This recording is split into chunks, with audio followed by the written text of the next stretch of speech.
welcome to The Explainer. Today, we're unpacking one of the most wild, unpredictable, and just straight-up darkly hilarious character journeys you will ever come across. So imagine this. You're an overworked, completely powerless corporate slave. You're exploited for every single waking second of your miserable life, your boss refuses to pay you, the deadlines literally never stop, and eventually, your body just gives out. You die. You wake up in the afterlife, probably expecting some well-deserved rest, right? But instead, you're greeted by this incredibly condescending goddess who just mocks your tragic life, kicks you in the face, and tosses you into a terrifying fantasy world to be used as cannon fodder. Well, this is the story of Kazuya, and by the end of this explainer, we're going to trace exactly how this utterly powerless office worker managed to kill a literal deity, survive an apocalyptic war, and ascend to absolute, universe-altering power. I mean, it's the ultimate setup for a complete disaster. Kazuya is dropped from the sky straight into the Carvio continent. He's got no magic, no combat skills, no epic glowing weapons, just a terrifying war zone where demonic forces are actively laying siege to humanity's last stronghold. And keep in mind, every single other hero the goddess sent over the last 500 years has died horribly. So how exactly does a guy whose only real talent was, filling out spreadsheets and eating instant noodles, survive a world where monsters can slice off heads with 2 fingers? Okay, let's dive into this. The absolute irony of Kazuya's survival strategy is just mind-blowing. See, before he was dropped into this world, that goddess, Omiru, gave him a bottle of paralyzing alcohol, fully intending for him to use it on the demon lord. But Kazuya, he immediately realized the goddess viewed him as completely expendable. So, in this moment of pure panicked rebellion, he actually smashed the paralyzing alcohol over the goddess's head, shoved it down her throat, and watched her die right in front of him.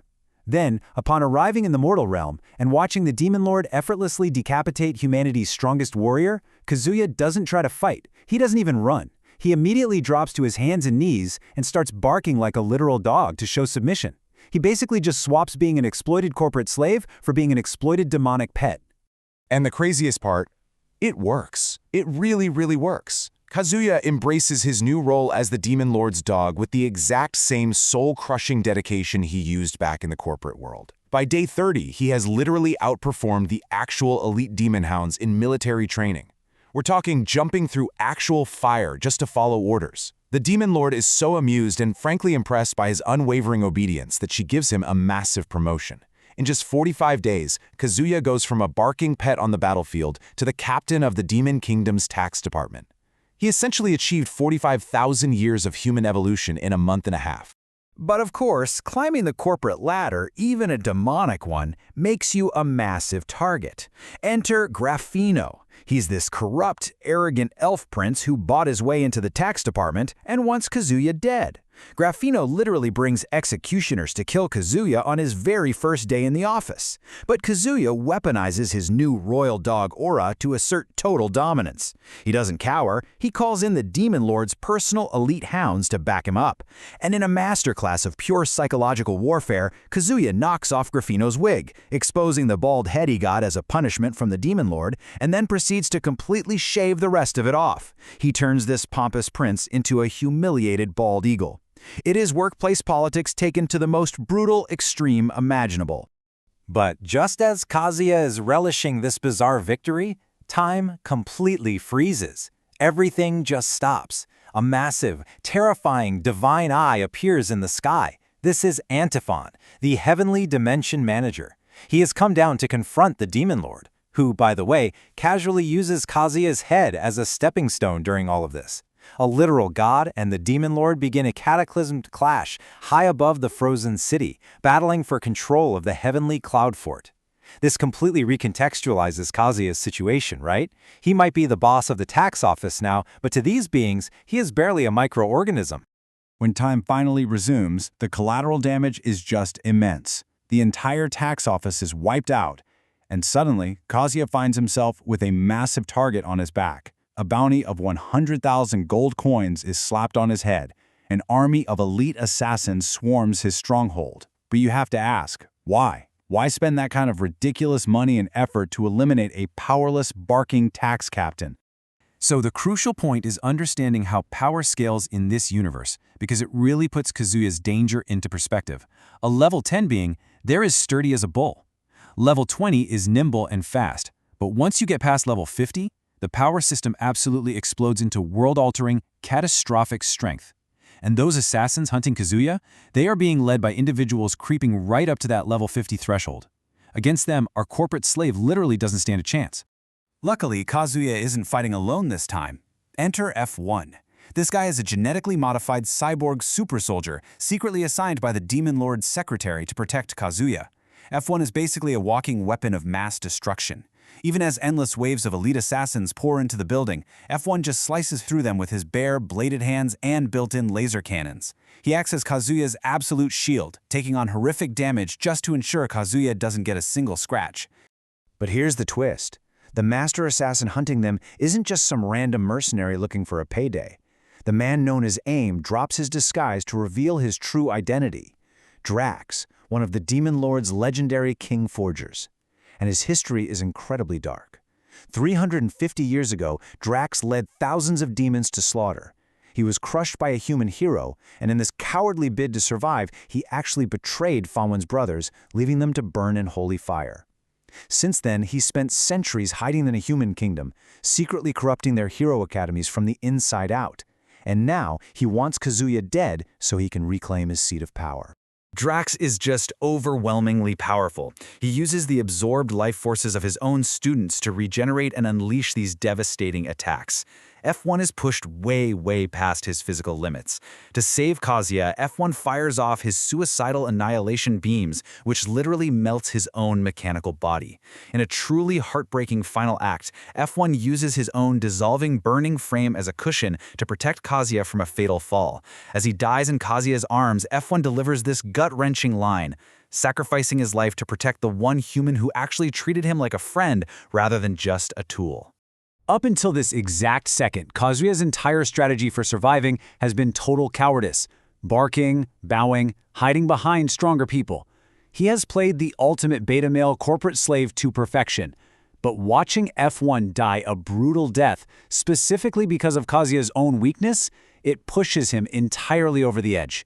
The immense guilt, the sorrow, and this boiling, uncontrollable rage finally shatters his cowardly facade forever.